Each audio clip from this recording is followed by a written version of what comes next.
Okay, Shabbat Shalom, everybody. I want to do this study real briefly because I want you all to know how to study the scriptures for yourself, okay, and not be dependent upon, somebody on YouTube doing this.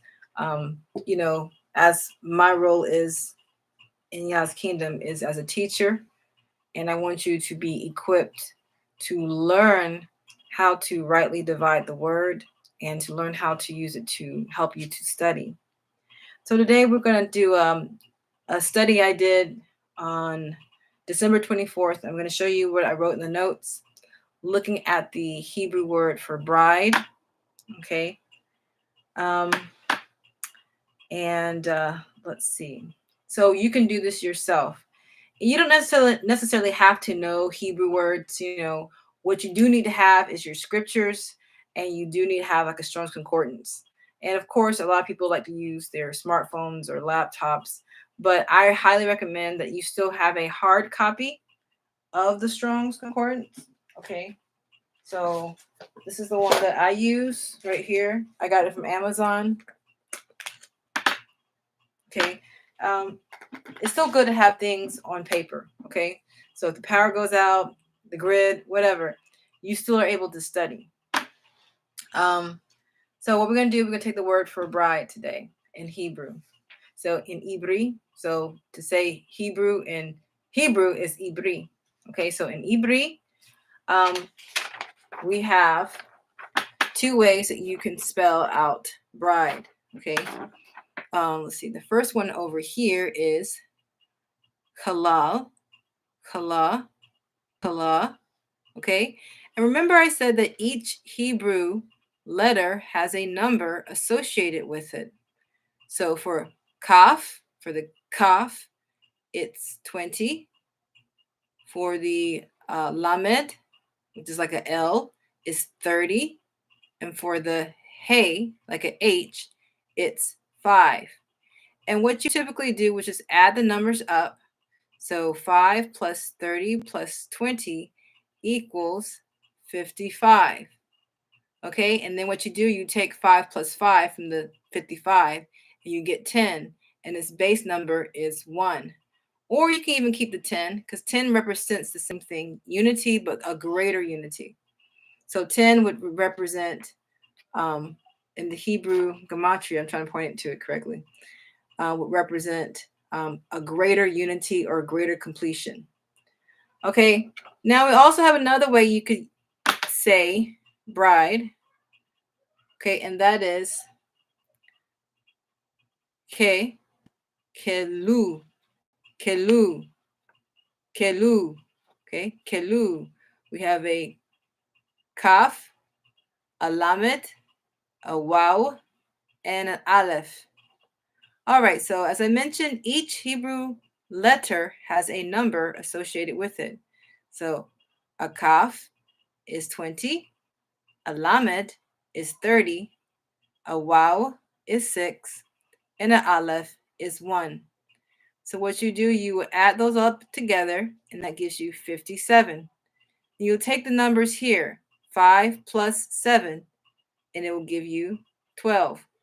And of course, you take it down to its base number, which is usually one single number. 1 plus 2 equals 3.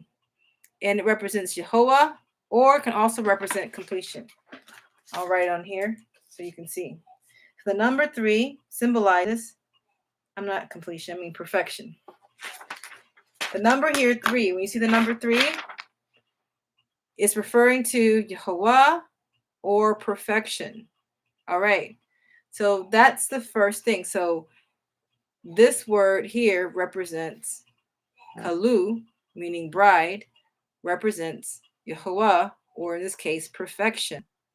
Now, to find out the word meaning for, there's a Hebrew word letter meaning in the actual word itself, which gives forth a hidden prophecy or a hidden revelation. Now, you have to take the time to do this yourself. Okay, it does take time. So for the first one up here, you can see I wrote out the letters for Kaph. It means an open hand. So Kaph, your hand's open. It's going to look like this. All right. Kaph is an open hand that can bend, right? Bend, open, tame, allow. Okay. So you see, anytime you see me do that, bend, open, tame, like a cat, allow. Okay. That's what our hands can do. So it's an open hand, the Kaph. The lamed is a shepherd's staff. The staff is used to teach, to yoke, to bind, or to. All right. And hey here is a raised hand. Okay. Like someone praising Yah.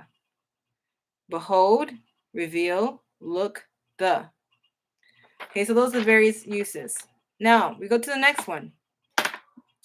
I did it more extensively for the second one. So Kallah here, we have a Kaph, open hand, bend, bend, open, tame, allow.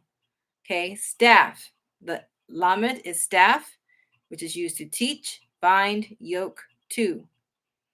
Followed by wow, which is a tent peg, which is used to secure, hook, or add, and.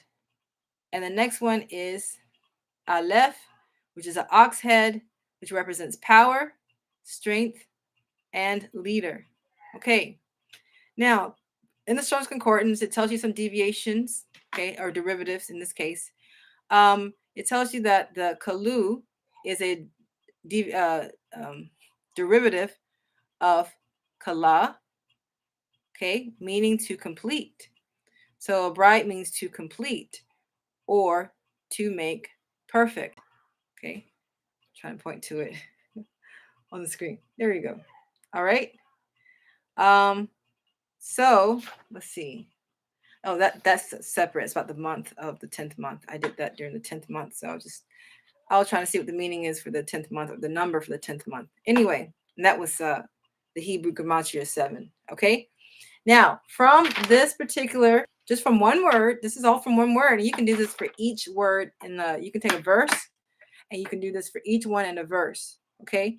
And it will show you hidden prophecies and hidden revelations. So if you want to know, and I've never come across one that is contrary to what the text is saying. It actually adds to or enhances the revelation or prophecy that you're reading in the scriptures. So here is the revelation regarding the bride. Okay, regarding the word bride. The functions of the bride in this text, as you can see here, means three things. Three things. So it shows you the name in Hebrew, Kallah, shows you there's three functions of the bride. Three functions of the bride is, number one, allow the yoking to secure power. Number two, yield to the teaching and the powerful leader. Okay, I'm trying to point correctly. And number three, open to add a powerful leader. Okay, so this right here, allow yoking. All right. So you think about marriage, there's a yoking going on to secure power. Marriage brings forth a certain unique level of power. Okay. Yield to the teaching. The wife is supposed to yield to the teaching of her husband, yielding to the powerful leader, which in this case would be the husband, and to open to add powerful leader. Obviously, this has to do with reproduction to produce an heir. Okay. These are the three functions of the bride just from the Hebrew word itself. And as I mentioned, you can do this with any Hebrew word. But since that was something that I did a little while back in December, I wanted to just go ahead and show you. I mean, you'll find so many amazing teachings and hidden revelation and prophecies that are already in the scriptures just by doing this. But it does take time. I do have there's certain other books that break it down, the Hebrew word letters. I'll try to find the links to those and put them into the description. So if you want to order those particular resources, in addition to your Strong's Concordance, it will help you to decode the hidden prophecies and revelations and hidden teachings that are already in the scripture, because Hebrew is such a powerful divine language. Okay, when you say something, it says it 3 layers. Okay, you'll see As you see here, 3 meanings for bride. Most of the time, that's what you're going to find. You're going to find 3 different types of prophecies. You do the Strong's Concordance meaning, what the Strong's Concordance says. Then you do the Hebrew word letter meaning. And then you finally will conclude it with the Hebrew gematria meaning. And you will reveal. I don't think I did the Hebrew gematria meaning here because it's only one word, but it does mean perfection. Okay, the Hebrew gematria meaning, since it's only one word, it means perfection. Okay, so but some of these things could actually form sentences. If you got a whole verse, wow! I mean, you all should try it, but I will tell you it will take time. Expect, even if it's one verse, expect to spend about an hour doing just one verse. Okay, but it's good to know what thus says Jehovah. All right. And I hope this was a fruitful teaching. Be a good Berean. And I highly recommend use this method when you can, when you have time, especially on Shabbat. You should have some time on Shabbat because you're supposed to be resting. And that's it.